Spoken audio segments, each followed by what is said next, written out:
Hello बच्चों, नमस्कार, good afternoon. क्या हाल चाल हैं, कैसे हैं आप सभी? आई होप एकदम बढ़िया होंगे और अच्छे से प्रिपरेशन कर रहे होंगे बेटा। ये प्रीवियस ईयर क्वेश्चन की सीरीज़ आज समाप्त हो जाएगी। जैसा कि हम लोगों ने आपको बताया था कि पहले हम 4 स्टेजेस में प्रिपरेशन करने वाले थे लास्ट के 30 दिनों में, जिसमें फर्स्ट स्टेज जो थी उसमें हम प्रीवियस ईयर क्वेश्चंस करने वाले थे।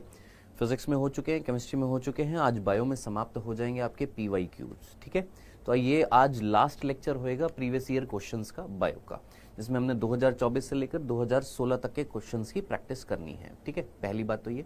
नेक्स्ट, कल जो है वो आपका टेस्ट होने वाला है, मेजर टेस्ट सेकंड होने वाला है। जिन्होंने अभी तक एनरोल नहीं किया है, आज जाकर फटाफट एनरोल हो जाइएगा, अभी भी समय है। डिस्क्रिप्शन में आपके पास लिंक है डॉक्टर साहब सीरीज का, जिनके पास एक्सेस है अच्छी बात है। कल टेस्ट होएगा, 2 बजे टेस्ट होएगा, उस टेस्ट को ज़रूर दीजिएगा। ठीक है, और अपनी रैंक, अपने मार्क्स ज़रूर पता लगाइएगा। ठीक है, और वो बच्चे जिन्होंने अभी तक एनरोल नहीं किया, जल्दी से जुड़ जाइएगा। 4 बचे हुए हैं मेजर टेस्ट, एक कल संडे को है, नेक्स्ट उसके बाद है। तो टोटल 4 मेजर टेस्ट बचे हुए हैं। सारे के सारे बच्चे जो हैं वो सभी इस मेजर टेस्ट को ज़रूर दीजिएगा। अब क्या होएगा, ये प्रीवियस ईयर क्वेश्चन की आज ये सीरीज समाप्त हो जाएगी। नेक्स्ट वीक से क्या होएगा, 11th को 2 पार्ट में करेंगे, 12th को 2 पार्ट में करेंगे। जैसे 11th के स्टार्टिंग के आपके 10 चैप्टर, फिर 11th के लास्ट के आपके 9 चैप्टर बायो के, टोटल 19 चैप्टर है। तो 11th को 2 पार्ट में हम उनके सारे के सारे चैप्टर्स जो हैं उनके मतलब 2 पार्ट में डिवाइड कर दिए। स्टार्टिंग के 10 चैप्टर होंगे, उनके क्वेश्चंस की प्रैक्टिस, फिर लास्ट के जो 9 चैप्टर होंगे उनके क्वेश्चंस की प्रैक्टिस। सिमिलरली आपके 12th क्लास में टोटल 16 आपके 13 चैप्टर्स हैं, तो उन 13 चैप्टर्स में उसी तरीके से आपने प्रिपरेशन करनी है। स्टार्टिंग के 7 चैप्टर, फिर उसके बाद में 6 चैप्टर। बायो का बता रहा हूँ मैं आपको, इस तरीके से 2-2 पार्ट में हम डिवाइड करके चैप्टर वाइज जो है या पार्ट मॉक टेस्ट मान लेते हैं, उसी तरीके से टेस्ट लेंगे। ये तो PYQ है, इसमें तो आपको सिंपली आप लोगों ने ये PYQs कर रखे हैं, इसलिए थोड़ा सा इजीएस्ट लग रहा है। नेक्स्ट वीक से तड़ाकेदार धमाकेदार क्वेश्चंस होने वाले हैं, उन क्वेश्चंस की प्रैक्टिस करिएगा। मतलब जितना ज्यादा क्वेश्चंस की प्रैक्टिस कर सकते हैं करिए, जितना ज्यादा हो सकता है ना। जितने मेजर टेस्ट दे सकते हैं, जितने भी टेस्ट दे सकते हैं, वो सारे के सारे करिए। तो आपको इसी चीज को, इस डॉक्टर साहब सीरीज इसीलिए जानी जाती है कि यहाँ पर आपको क्वेश्चंस की प्रैक्टिस इतनी करा दी जाती है कि जिस दिन नीट का एग्जाम होएगा आपको वो ईजीएस्ट लगेगा। ठीक है बेटा, चलिए जी, तो स्टार्ट करें फिर आज के सेशन को। क्या ये लाइव क्लास होगी? यस बेटा, ये लाइव क्लास है। हाँ जी, और उन्हीं बच्चों के मार्क्स में आपको बता पाऊंगा, या टॉपर्स के मार्क्स में आपको बता पाऊंगा कल 2 से 6 बजे के बीच में जो टेस्ट दे पाएंगे। 2 से 5 का जो टाइम है उसमें देना है। हो सकता है आप ज्यादा से ज्यादा, मैं लेट मान सकता हूं, हालांकि नहीं होना चाहिए। जो फिल्टर हम लगाएंगे वो 6 बजे तक का लगाएंगे। उस दौरान जो बच्चे जो आएंगे, जो एग्जाम देंगे, bestest of the best result निकालेंगे। बहुत बढ़िया, ठीक है जी, स्टार्ट करें बेटा। हाँ जी, रेडी हैं आप सभी?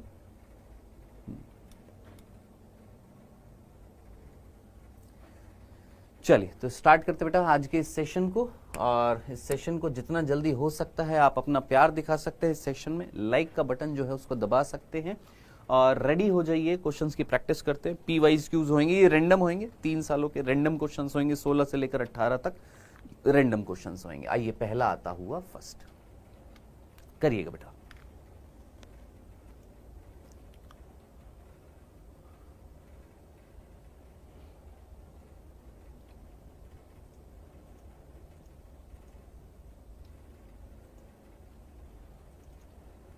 निम्नलिखित में से चिकित्सीय विज्ञान में प्रतिजैविक के उत्पादन के लिए समष्टि की कौन सी पारस्परिक क्रिया बहुत प्रयोग में ली जाती है? यस बच्चों, आंसर। क्या हुआ, पहले क्वेश्चन में अटक गए क्या? ये तो PYQ है, पहले क्वेश्चन में ढेर हो गए क्या बेटा? चलो जी, देख लेते हैं। क्वेश्चन दे रखा है कि इनमें से वो कौन सी अंतर या कौन सी पारस्परिक क्रिया है जो रिस्पॉन्सिबल होती है प्रतिजैविक के उत्पादन, प्रतिजैविक यानी एंटीबायोटिक्स के उत्पादन के लिए। अब आप याद करिए, एंटीबायोटिक्स का उत्पादन, ये एग्जाम्पल आपने किसमें देखा था? ये एग्जाम्पल आपने देखा था एक ऐसी क्रिया जिसमें एक जाति को हानि हो रही है और एक जाति को ना ही कोई फायदा ना ही कोई नुकसान हो रहा है। जहां पर पेनिसिलियम नोटेटम ने क्या रिलीज करी थी? पेनिसिलिन, जिसने जीवाणुओं की वृद्धि को क्या कर दिया था? रोक दिया था। तो जीवाणु को हो गया था नुकसान और पेनिसिलिन नोटेटम को ना ही कोई फायदा ना ही कोई नुकसान। इस प्रकार के संबंध को आपने क्या बोला था? इस प्रकार के संबंध को हम अंतराजातीय परजीविता बोलते हैं हिंदी में, और इंग्लिश में बोला था अमेंसलिज्म। तो आंसर इज फोर्थ, अमेंसलिज्म होएगा इसका। ठीक है मेरे भाई, बाकी इनके आपने सिंबल आप जानते हैं, सहभोजिता का प्लस 0 होता है, परजीविता का प्लस माइनस होता है, सहोपकारिता का प्लस प्लस होता है, और अमेंसलिज्म का माइनस 0 होता है। तो आई होप आपको ये चीज समझ में आई होगी जिन्होंने यहां पर पहले क्वेश्चन में गलती करी है। आइए आगे बढ़ते हैं दूसरे प्रश्न पर, लगाइएगा बेटा इस प्रश्न को। ऊर्जा के पिरामिड के लिए निम्नलिखित में से 3 कथन सही है और 1 गलत है। बताइए कौन सा एक कथन गलत है? 3 सही है, 1 गलत है। गलत छांटना है आपने यहां पर।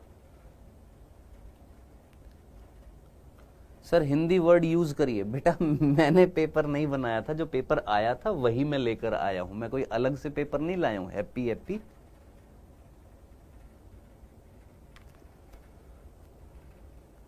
हाँ जी, जल्दी से गलत कथन छांटना है आपने, गलत कथन छांटिए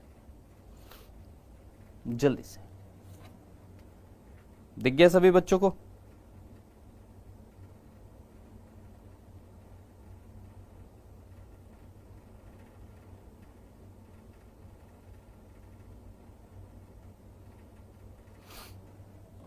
दिख गया? चलिए जी, ऊर्जा का पिरामिड, इसका आधार चौड़ा होता है। क्यों? क्योंकि ऊर्जा का पिरामिड हमेशा कैसा होता है? सदैव कैसा होता है? सीधा होता है। तो ये तो सही है। इसमें विभिन्न पोषण स्तर वाले प्राणियों में ऊर्जा के अंश का पता लगाया जा सकता है। हाँ भाई, ऊर्जा का पिरामिड है तो हम किसकी बात करेंगे? ऊर्जा की बात करेंगे। ये आकार में प्रतिलोमित, प्रतिलोमित का मतलब होता है उल्टा। अब आप बताइए क्या ये सही है? नहीं, बिल्कुल गलत है। ये कैसा उल्टा होता है? क्या प्रतिलोमित होता है? क्या उल्टा होता है? नहीं, हमेशा कैसा होता है? सीधा होता है। 10% का नियम लिंडमान ने जो दिया था उसके अकॉर्डिंग ये आकार में हमेशा कैसा होता है? सीधा होता है। तो गलत कौन सा हो जाएगा? थर्ड हो जाएगा। नेक्स्ट अगले प्रश्न पर आते हैं बेटा जी। यहां पर अगले प्रश्न का आंसर दीजिएगा।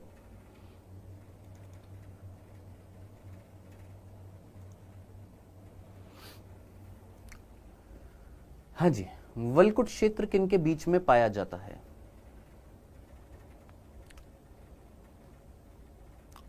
वलकुट क्षेत्र किनके बीच में पाया जाता है?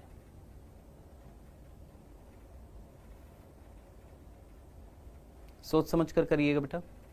सर बोल बॉक्स, बोल बॉक्स क्या लिखा है सर? बोल बॉक्स की कॉलोनी।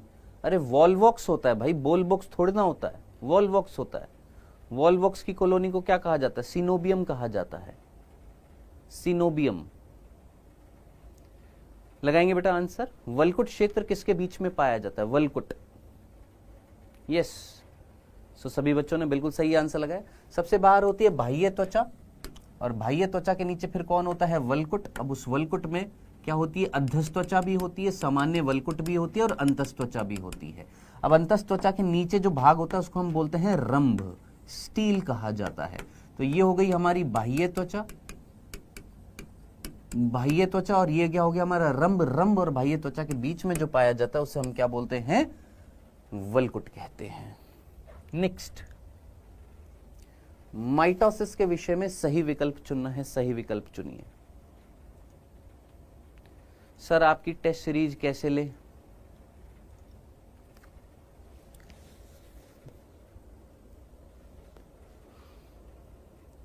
क्लास की पीडीएफ कहां मिलेगी?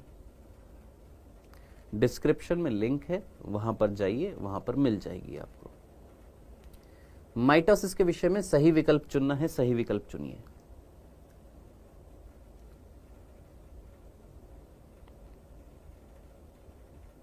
सर लास्ट वाला रंभ नहीं परिरंभ होएगा। वाह वाह बेटा, तूने पढ़ाई नहीं करी है बेटा, जाकर पढ़ाई करो बेटा। एक बार जरा एक बार चैप्टर वापस से पढ़ो कि वलकुट किसके बीच में पाया जाता है? परिरंभ।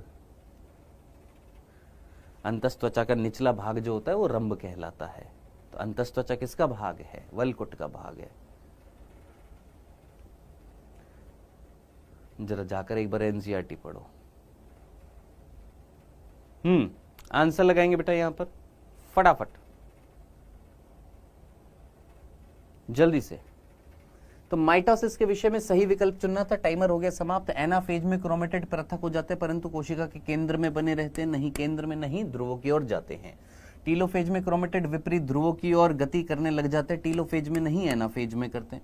गोल्जी सम्मिश्र एंडोप्लाज्मिक रेटिकुलम पूर्व अवस्था के अंत पर दृश्यमान बने रहते हैं। क्या दृश्यमान होते हैं? नहीं सर, अदृश्य हो जाते हैं।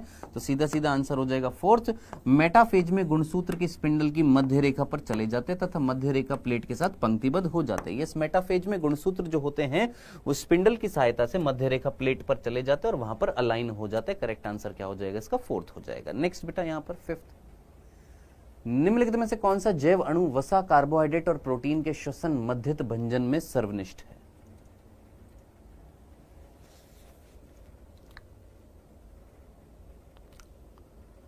हाँ जी,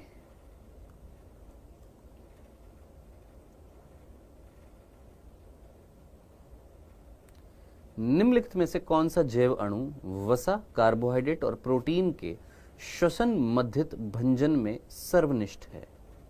क्वेश्चन समझ में आया?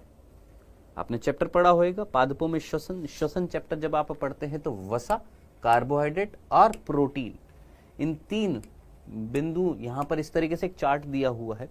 वहां पर पूछा गया कि वो कौन सा जैव अणु है जो इन तीनों के टूटने में कॉमन भाग आता है। तो वो कौन होता है मेरे भाई? उसका नाम क्या होता है? यस, बहुत ही बढ़िया, एसिटाइल कोएंजाइम ए जो है वो कॉमन पाथवे है या कॉमन जैव अणु है, जो अगर आप किसको तोड़ोगे, वसा को तोड़ोगे, कार्बोहाइड्रेट को तोड़ोगे या प्रोटीन को तोड़ते हो श्वसन में।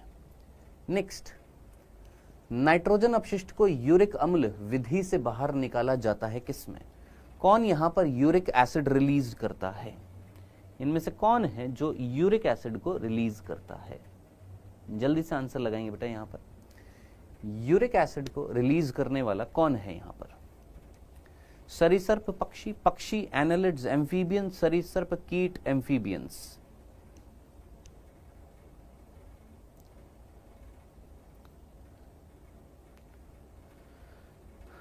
जिनको अभी भी समझ में नहीं आ रहा है कि किस तरीके से एनरोल होना है डॉक्टर साहब सीरीज में, एक छोटा सा वीडियो बनाया है, कल सुबह 9 बजे आ जाएगा, उसको देख लीजिएगा। देखने के बाद में फिर अपने आप एनरोल हो जाओगे, ठीक है?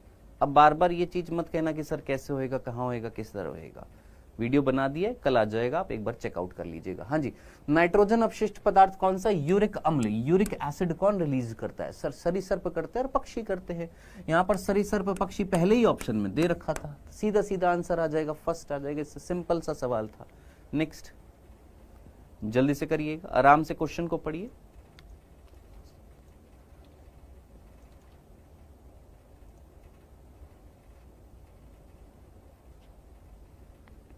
सर हम भी यूरिक अम्ल उत्सर्जी है बेटा। हम यूरिक अम्ल उत्सर्जी नहीं है, हम यूरिया उत्सर्जी, हम यूरिया रिलीज करते हैं मूत्र के द्वारा। आलोक द्विवेदी ऑलरेडी बता रखा है बेटा। आपको एक कृत्रिम माध्यम में विभेदन की क्षमता वाला एक ऊतक दिया गया है। प्ररोह और जड़ दोनों को प्राप्त करने के लिए आप माध्यम में निम्नलिखित में से कौन से हार्मोन का युग्म मिलाएंगे? यानी यहां पर बोल रखा है कि कौन से दो हार्मोन आप यूटिलाइज करेंगे जिसमें आप एक पादप या एक कैलस से जड़ भी बना दे और तना भी बना दे। तो जड़ और तना बनाने के लिए हम कौन से दो हार्मोन्स को यूज में लेते हैं? सर ऑक्सिन और साइटोकाइनिन। ऑक्सिन और साइटोकाइनिन का हम क्या लेते हैं सर? रेशो लेते हैं। अगर ऑक्सिन ज्यादा है और साइटोकाइनिन कम है तो किसका फॉर्मेशन होता है? याद रखना, रूट का यानी मूल का। और साइटोकाइनिन ज्यादा है और ऑक्सिन अगर कम है तो किसका फॉर्मेशन होता है? स्टेम का, तने का। तो ये चीज याद रखनी, ऑक्सिन और साइटोकाइनिन का क्या लिया जाता है? रेशो लिया जाता है मॉर्फोजेनेसिस के लिए। नेक्स्ट, जाइगोमॉर्फिक एक व्यास समिति कौन से पुष्प में मिल रही है? इनमें से कौन सा पुष्प है जिसमें एक व्यास समिति पाई जाती है? सरसों में, गुलमोहर में, टमाटर में, धतूरे में। ट्रिक याद है आप सभी को? एक व्यास समिति किस में पाई जा रही है? सरसों, गुलमोहर, टमाटर, धतूरा। यस, राजन बाबू, आकांक्षा यादव, अनु भारती, विनय मॉल, हैप्पी हैप्पी। हाँ जी, ट्रिक याद है सभी को? एक व्यास समिति किसमें पाई जा रही थी? जाइगोमॉर्फिक कंडीशन किसमें पाई जाती है? मैक्सिमम बच्चों ने सही आंसर लगाया, वेल डन बच्चों। गुलमोहर जो होता है उसमें क्या पाई जाती है? एक व्यास समिति पाई जाती है। जरा एक बार देख लीजिए, ये त्रिज्य समिति त्रिज्य सम्मिति जो होती है वो किस में पाई जाती है? सरसों, धतूरा और मिर्च में पाई जाती है, एसडीएम में, याद रखना है। सरसों, धतूरा, मिर्च, एसडीएम में त्रिज्य सम्मिति। बार बार ये क्वेश्चन आ रहे हैं, अब तो याद कर लो यार, बार बार एक ही चीज आप देख रहे हैं प्रीवियस ईयर क्वेश्चन में कि यहां से सम्मिति से क्वेश्चन आ रहे हैं, क्या इसके एग्जाम्पल पूछे जा रहे हैं, तो अब तो याद कर लो। सरसों, धतूरा, मिर्च में क्या पाई जा रही है? त्रिज्य सम्मिति, एक्टिनोमॉर्फिक, अरीय सम्मिति बोल सकते हैं एक तरीके से। नेक्स्ट, एक व्यास, जिसको हम द्विपार्श्विक सम्मिति बोल देते हैं प्राणी जगत में। इसके उदाहरण क्या थे? मटर, गुलमोहर, सेम और केसिया। मटर, गुलमोहर, सेम और केसिया, ये 4 उदाहरण है किसके? एक व्यास सम्मिति के, जिसमें उस क्वेश्चन में आंसर जो था वो गुलमोहर था। और एक ही एग्जाम्पल याद रखना है असम्मिति का, कौन? केना। ये केना है, इसमें इसमें असम्मिति पाई जा रही है। सिंपल एक एग्जाम्पल, इसके 4 एग्जाम्पल, इसके 3 एग्जाम्पल, इसके एसडीएम याद रख लो, इसका केना याद रख लो, ये अपने आप याद हो जाएंगे, मटर, गुलमोहर, सेम के। नेक्स्ट, केसिया। नेक्स्ट,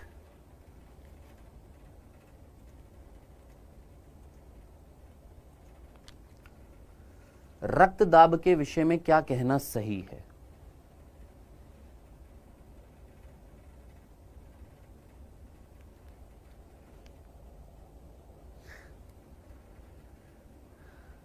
सर, मानव शरीर की सबसे छोटी कोशिका कौन सी है? माइकोप्लाज्मा या ग्रेन्यूल सेल? हाँ भैया, पानी की बोतल है, थोड़ा हाजमा खराब हो रहा है मेरा ये क्वेश्चन देखकर, जरा एक बार पानी की बोतल दे देना। बालक कह रहा है सर, मानव शरीर में सबसे छोटी कोशिका कौन सी है? माइकोप्लाज्मा है कि ग्रेन्यूल सेल है? वाह भाई वाह, सही बेटा, सही जा रहे हो। मानव शरीर में तूने माइकोप्लाज्मा डाल दिया, बहुत गजब। हाँ जी, रक्तदाब के विषय में क्या कहना सही है? हमारे शरीर की सबसे छोटी कोशिका जो है वो शुक्राणु मानी जाती है मनुष्यों में, याद रखना। मनुष्यों की बात कर रहे हैं, नर मादा की बात नहीं कर रहे हैं। रक्तदाब के विषय में क्या कहना सही है? 130, 90 सिस्टोलिक, डायस्टोलिक उच्च रक्तदाब माना जाता है, हाँ, जिसका उपचार किया जाना जरूरी है। ठीक है जी। 155 का एक आदर्श रक्तदाब है? नहीं। कितना होता है? 120, 80, 105, 50 रक्तदाब व्यक्ति को बहुत चुस्त बनाता है? नहीं, चुस्त नहीं बनाता, ढीला ढाला बनाता है। यदि इतना रक्तदाब हुआ तो उससे अति महत्वपूर्ण अंग जैसे कि मस्तिष्क, वृक्क को हानि पहुंच सकती है। बिल्कुल सही है। ये क्या बोल रहा था? उच्च रक्तदाब माना जाता है? नहीं, उच्च रक्तदाब 140 और मतलब सिस्टोलिक दाब जो है 140 और ये जो है अराउंड 100 या 95 से ज्यादा होता है, तब हम इसको हाई ब्लड प्रेशर बोलते हैं। तो करेक्ट आंसर क्या हो जाएगा इसका? 4th हो जाएगा। नेक्स्ट, ये वाला सिंपल सा आप आसानी से जल्दी से कर सकते हैं। एमटीपी को कितने सप्ताह की गर्भावस्था तक सुरक्षित माना जाता है? मेडिकल टर्मिनेशन ऑफ प्रेगनेंसी को कब तक सुरक्षित माना जाता है? अब बहुत इजी क्वेश्चन है। पहली तिमाही यानी पहले 3 महीने, पहले 3 महीने यानी 1 महीने में 4 हफ्ते, 4 वीक, तो 3 महीने में 12 वीक, 12 सप्ताह। आंसर कितना हो जाएगा? 12 सप्ताह तक सुरक्षित माना जाता है। नेक्स्ट, अर्ध अधोवर्ती अंडाशय किसके पुष्प में पाया जाता है? ध्यान से सुन लो, ये आज में पुष्पीय पादपों की आकार की चैप्टर में ये याद रखने हैं ट्रिक्स बनाकर, क्योंकि उसमें कुछ ऐसा नहीं है, उसमें सिंपल ट्रिक्स याद रखनी है। जैसे अभी अभी आपने देखा एक व्यास, त्रिज्य सम्मिति और असम्मिति, इनके उदाहरण। सिमिलरली इसके अधोवर्ती, अर्ध अधोवर्ती, ऊर्ध्ववर्ती, है ना, परिजायंगता, अधिजायंगता, अधोजायंगता, इनके सबके एग्जाम्पल याद रखने हैं। हाँ जी, अर्ध अधोवर्ती अंडाशय किसमें पाया जाता है? सिंपल ट्रिक याद आ रही है, PAR। घर बस गया ना पार्थ सर का, अब गैस चाहिए, याद नहीं आ रही ट्रिक? हाँ जी, PAR में PAR, जिसमें A कौन है सर? आड़ू। हाँ जी, तो आंसर क्या हो जाएगा? आड़ू। A तो आड़ू नहीं है, P प्लम है, बुद्धू। हाँ जी, देखिए एक बार ट्रिक देख लीजिएगा। ये हमारे 3 प्रकार के इस तरीके से पुष्प पत्रों का निवेशन था, अधिजायंगता, अधोजायंगता और परिजायंगता का, जिसमें अधोजायंगता हाइपोगाइनस कंडीशन जो होती है उसमें अंडाशय ऊर्ध्ववर्ती होता है। एग्जाम्पल जो था वो क्या था भैया? हमारा सरसों, गुड़हल, बैंगन, नारियल और आम था। घर बस गया ना, तो G फॉर गुड़हल, BS कौन है भैया? हमारा बैंगन, सरसों, और ना में ना, नारियल और आम। नेक्स्ट, परिजायंगता में P कौन है? प्लम है, आलू बुखारा है। ए कौन है सर, आड़ू है, और आर कौन है सर, गुलाब है, रोज है। अधिजायंगता जो थी इसमें क्या होती है, ओवरी जो होती है, अंडाशय जो होता है अधोवर्ती होता है। एग्जाम्पल सीधा गैस, जी फॉर, यहां पर याद रखना है आपने घिया, ए फॉर अमरूद, एस फॉर सूरजमुखी के अरपुष्पक, ये याद रखने हैं। नेक्स्ट अगले प्रश्न पर आते हैं। प्लम, पीच, रोज, बहुत बढ़िया।